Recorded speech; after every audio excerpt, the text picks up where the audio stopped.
Okay, let's dive deep into something incredibly important today. It's something that touches so many lives, especially as we, navigate our later years. We're talking about the complex experience of loneliness, grief, loss, and also living alone. Yeah, and we've got quite a bit to work through here. Articles, research, some really personal reflections too, actually sent in by you, our listener. Exactly. So the idea is to sort of journey through this information together. We want to unpack what's really going on, understand the true impact of these things, and find some empathy, but also importantly, find those pathways towards connection and hope. Absolutely.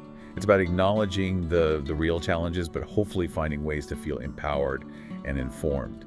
And, right off the bat, these sources hit us with a really key distinction.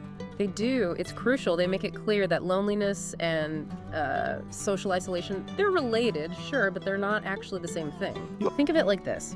Social isolation is objective. It's the state of being physically alone or having, very limited contact. You can almost measure it. Right. So that's the external situation. What about loneliness then? Loneliness, that's the feeling. It's internal, subjective, that painful sense of disconnection or like you're missing meaningful relationships. And the key thing is you can feel lonely even if you're surrounded by people. Oh. And conversely, you could be quite isolated but not necessarily feel lonely. It's about the quality of connection, not just the quantity. That difference feels so important Yeah. because it means just, putting someone in a room with others doesn't automatically fix loneliness. Exactly. And these sources, they really don't shy away from how serious the impact of both can be. They stress this isn't just, feeling a bit down. It has profound, well-documented health consequences. Like what sort of things? Well, social isolation, for instance, significantly increases the risk of premature death from all causes. And one study puts it really starkly. The risk level is comparable to smoking, obesity, or being physically inactive. Comparable to smoking. Wow, that really puts it into perspective, doesn't it? It really does. It just highlights how fundamental human connection is for our actual physical survival, not just our emotional state. And it affects mental health too, I imagine. Oh, absolutely. Higher rates of depression, anxiety, and sadly, yes, suicide are linked to loneliness. I think I saw something about cognitive health as well. Yes, that's a big one. Sources connect social isolation with roughly a 50% increased risk of developing dementia.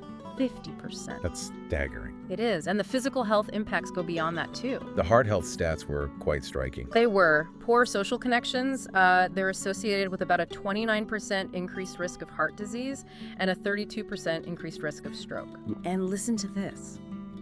For people already dealing with heart failure, loneliness is linked to nearly 4 times the risk of death. 4 times. Yeah, and also much higher rates of hospitalization and ER visits. It's a massive factor. It's just so clear this isn't, a minor issue. It's a major public health concern. It affects our bodies, our minds, Yeah, everything. precisely. And even beyond those major diagnoses, feeling disconnected often leads to, less motivation maybe, less support to stay active, eat well, keep doctor's appointments. It all adds up. So recognizing just how serious this is, that's step 1. Definitely. Which naturally leads to the next point in these sources. How do we actually see this? How do we recognize the signs, maybe in ourselves or, in someone we care about? One source laid out 6 key signs, particularly helpful when thinking about seniors. Yeah, think of them as like potential flags. The first one is unusual social withdrawal.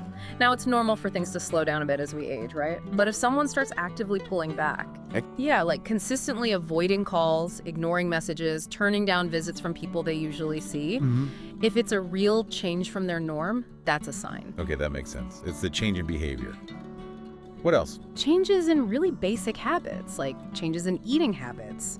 Regularly skipping meals, maybe losing interest in food altogether, having no appetite. Sometimes this can signal deeper emotional stuff like depression or loneliness, not just a physical problem. And nutrition is so important. Yeah, and meals are often social, aren't they? Losing that connection could definitely affect appetite. Exactly right. Then, number 3 is a noticeable lack of interest in activities. Are they suddenly saying no to things they used to love? Giving up hobbies, maybe spending a lot more time just, in bed or on the sofa when they didn't used to. This can point to loneliness and isolation, and then, of course, that often leads to less physical activity, so it becomes this difficult cycle. Right. Getting back into activities could be really helpful then. It really can. Number 4 is one that might surprise people. Feeling overwhelmed with basic tasks. Like what sort of tasks? Really simple things. Taking out the rubbish, paying a bill, maybe just keeping the place tidy. Things that were routine before suddenly feel like too much. The sources suggest this can often stem from feeling unsupported, like you're facing everything alone. That mental and physical load just feels heavier. Like the disconnection itself makes everything harder. Yes, that's a perfect way to put it. The 5th sign involves thinking and talking. Difficulty concentrating and communicating. So, trouble following conversations, forgetting details more often, maybe struggling to find the right words. Now, some changes can be age-related, of course, but the sources link this kind of difficulty sometimes to the stress and lack of engagement that comes with loneliness and isolation, too. Patient becomes really important there. Very important. And finally, number 6. Well, our bodies often tell the story, don't they? Physical symptoms. Things like unexplained fatigue, maybe frequent headaches, getting sick more often, like a weakened immune system, or even increased issues with mobility. Loneliness could be an underlying or exacerbating factor. It's that mind-body connection again. Persistent physical issues might have roots in how we're feeling socially or emotionally. Exactly. Those 6 signs give us a really valuable way to look, both at ourselves and others. But okay, say we recognize some signs. What about the why? Why does this happen? The sources really point heavily towards grief, loss, and just the big life changes that often come later in life. Yeah, this is a really central theme. It's just a tough reality of aging, isn't it? Life naturally involves loss, losing a spouse, siblings, close friends, but also other kinds of loss, losing your career role through retirement, maybe losing independence if driving isn't safe anymore, losing physical abilities. It adds up. The sources mentioned a term, bereavement overload. That really struck me. It's a powerful term. It describes experiencing, multiple significant losses fairly close together before you've really had the chance to fully process the earlier ones. Right. And that can just leave you feeling completely overwhelmed, understandably. It can lead to withdrawing, maybe as a way to cope, even if it's not the healthiest way long term. There was that story, wasn't there, about Charlie and Doug. Doug passed away. Oh, yes. And Charlie's friends, they didn't just send a card. They started actively, coming over, bringing dinner, sitting with Charlie, and specifically talking about Doug, sharing memories. It's such a good example. It shows the power of connection in grief. Actually talking about the person who's gone, sharing those stories, keeping their memory present, it helps make grief less isolating, And it can be such a vital part of actually healing, moving through the pain instead of getting, stuck in it. Because sometimes people do get stuck, right? The grief becomes complicated. Yes, the sources definitely acknowledge that. Complicated grief is when the reaction is really prolonged, intensely painful, and it significantly impacts someone's ability to get back to their life, even after a long time. In those situations, professional help, like therapy, is often really needed to navigate that kind of deep, persistent pain. And grief and loss are clearly huge drivers. But there are other factors too, right, that contribute to loneliness and isolation later on. Oh yeah, it's often a mix of things. There are physical changes, like mobility getting worse, or problems with vision or hearing, or maybe cognitive decline that just make it physically harder to get out and interact. Makes sense. Then there are emotional changes, maybe linked to conditions like a stroke or dementia, or just increased anxiety or depression as people age. These can change personality sometimes, or just make social interaction feel too draining. Okay. And social changes are pretty obvious. Friends or family might move away or pass on, so your immediate network just naturally shrinks over time. Right. And the sources even mention spiritual changes, maybe shifts in beliefs, or facing big existential questions. Sometimes that can lead to feeling disconnected from a faith community or a sense of purpose that used to feel really solid. Wow. It really is a complex web of factors that can leave someone feeling adrift. It can. So we've talked about the impact, the signs, the underlying causes. Yeah. Let's shift gears a bit. Let's talk about the proactive side. What do the sources say about pathways to connection? Where's the hope?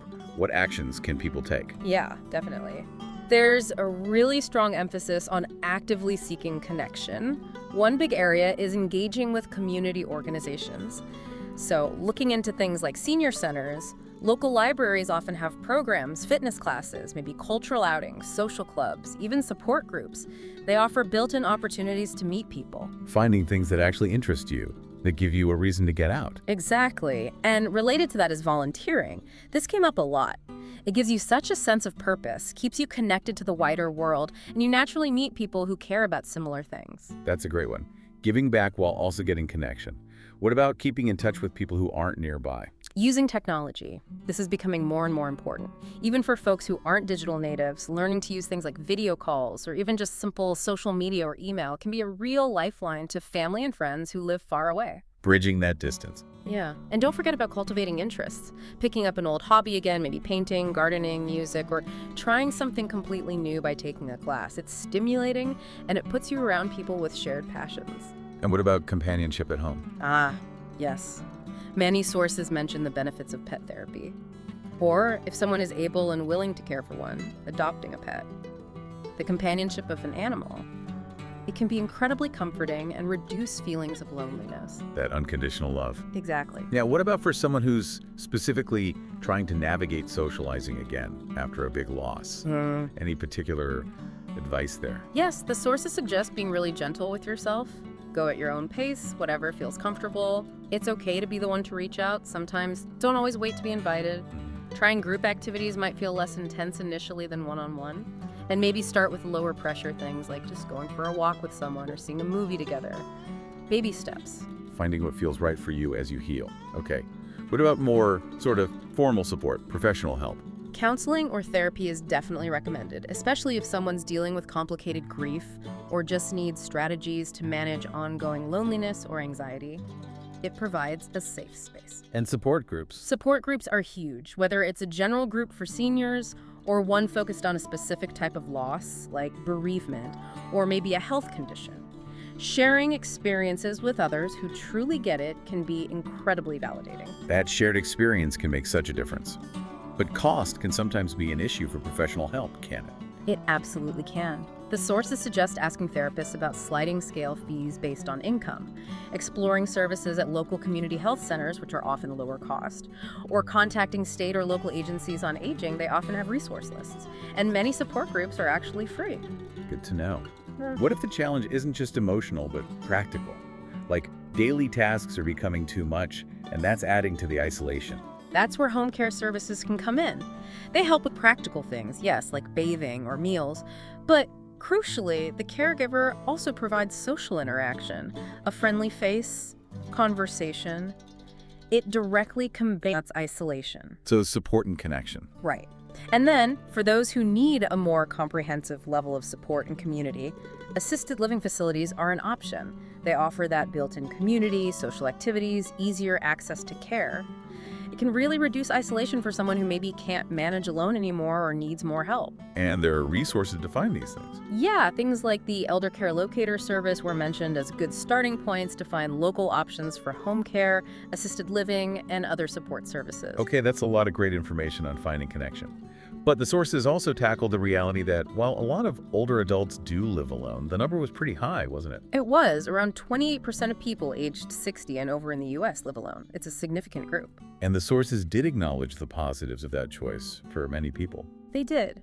The idea of aging in place, staying in your own home, it offers comfort, familiarity, it can be more affordable, and it gives a real sense of independence, of empowerment. That's important. But on the flip side, there are genuine safety concerns when living alone that need attention. Yes, absolutely. Besides the potential for loneliness creeping in, there are practical risks. Things like accidental medication errors if things aren't managed carefully, or falls. Falls are a huge risk and much more serious if there's no one there to help immediately. So what kind of practical safety tips did the sources offer for someone living alone? They really emphasize being proactive. Things like getting a home safety assessment, looking especially at bathrooms, adding grab bars, non-slip mats, improving kitchen safety, making sure food is stored properly, smoke detectors work, maybe considering those automatic shut-off devices for stoves. Small things that can prevent big problems. Exactly. Installing motion-activated lights or even just simple stick-on battery lights in hallways, on stairs, outside, helps prevent trips in the dark. A home security system can offer peace of mind, too, for various kinds of emergencies. Yeah, medical or systems. Really crucial. Having a first aid kit handy, emergency contacts clearly posted, Hmm. and seriously considering a medical alert device or a fall detection system. These ensure that even if you fall or need help and can't reach the phone, you can get help quickly. And just generally being organized with medications is vital for safety too.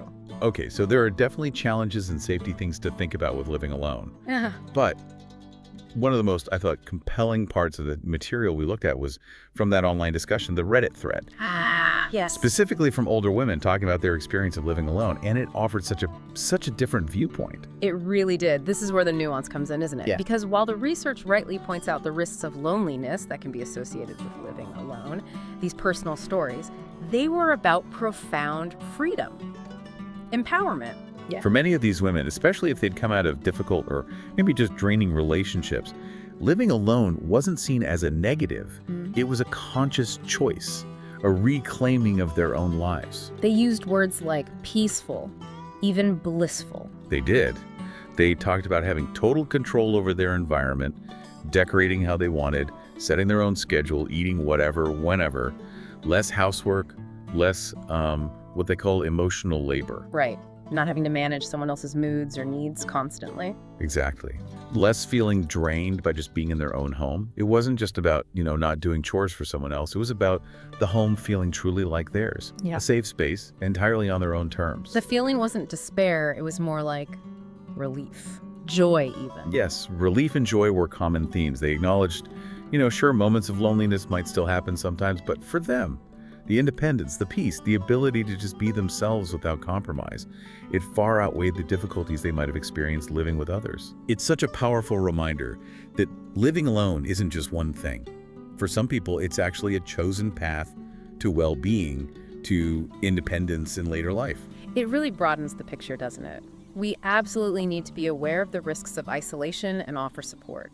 But we also need to respect that for many, living alone is a source of strength, a positive choice. So, pulling all of this together, the serious health stuff, the grief, the ways to connect, the practicalities of living alone, and this empowering perspective too. Yeah.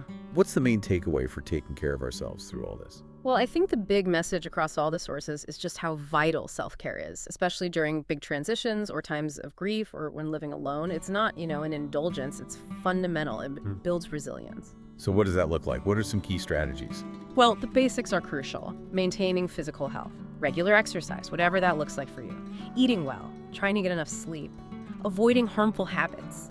And if eating alone feels tough, making actual plans for meals, maybe inviting a friend over sometimes, or arranging to eat out together periodically. Don't let meals become neglected. Good point. Keep that structure. Yeah. And actively talking with friends you trust. Letting people help when they offer. It's okay to accept help. Making time for enjoyable activities, whatever brings you pleasure. Connecting with faith communities or other groups if that feels meaningful. And, really importantly, seeing your doctor regularly for checkups. Staying proactive. And specifically when dealing with grief, what kind of self-care is important then? Giving yourself permission and time to mourn, that came up again and again. Recognizing grief isn't linear. It's often like that roller coaster, ups and downs, good days, bad days. That's normal. Right. Approaching practical tasks like sorting through belongings or handling paperwork. Do it when you feel ready. On your own timeline, not because someone else thinks you should. And big life decisions. The general advice was, if possible, postpone major decisions while you're in the thick of grieving. Give yourself that space to think more clearly later on. And just basic things like making sure your home is secure, working locks. Feeling safe, that's part of self-care too, especially if you live alone. It contributes to peace of mind. This has been such an illuminating deep dive. We've really seen the serious side, the health impacts of loneliness and isolation. We have, but we've also uncovered, clear signs to look for, really understood the deep role of grief and life changes, and explored so many different ways to find support and build connections again. And maybe unexpectedly for some, we saw that living alone, while it has challenges, can also be this incredible source of independence, of peace, a way to live life fully on your own terms, reclaiming that agency. It really is a story of resilience, I think. Acknowledging the difficulties, yes, but also highlighting the strength people have and the many ways connection and purpose can be found or rebuilt, whether you live alone or with others. So as you, our listener, reflect on all this, the challenges, the potential for connection, that possibility of finding peace and purpose, maybe in unexpected ways, here's a thought to leave you with. What does finding connection and purpose look like for you right now in your life? Thinking about everything we've discussed, what's maybe one small step, one tiny action you might consider taking today?